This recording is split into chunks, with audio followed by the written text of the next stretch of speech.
বন্ধুরা আজকে করছি চিড়ের ফলা। ক্যাপসিকাম কুচি নিয়েছি, আদা কুচি নিয়েছি, নারকেল কুচি আছে, এখানটা চিড়েটা ভিজিয়ে রেখে দিয়েছিলাম। সাথে থাকুন। ক্যাপসিকাম কুচি, নারকেল পুরো, আদা কুচি এগুলো ভেজে দিচ্ছি। আলু দিয়েছি ভিতরতে কুচি। চিড়ে ফোলার জন্য একটু মোটা দানা চিড়েটা নিতে হবে। ঝরঝরে ভিজিয়ে রেখেছিলাম, ঝরঝরের মতো হয়ে গেছে।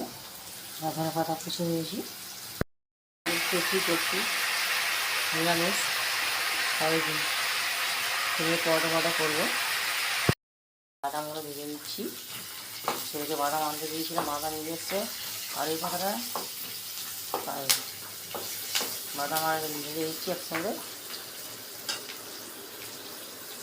সবজিগুলো একসঙ্গে সব ভেজে নিচ্ছি ভালো করে। ওগুলো দিয়ে দিলাম বন্ধুরা, দেখুন ওই চিড়েগুলো দিয়ে সবজিগুলো নিয়ে দিচ্ছি।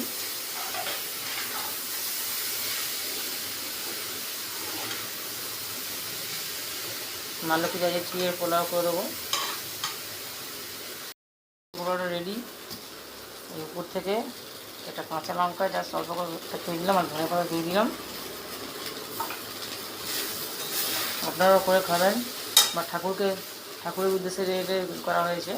বাচ্চাদের ঠিক নিয়ে করে দিতে পারেন স্কুলে। বন্ধুরা চিড়ের পোলাওটা হয়ে গেল। তা ভালো লেগে থাকলে বন্ধুরা লাইক করে দেন, সবাই কমেন্ট করবেন। নতুন বন্ধু হতে হলে সাবস্ক্রাইবের পাশে থাকবেন। পুরনো বন্ধুদের অসংখ্য ধন্যবাদ।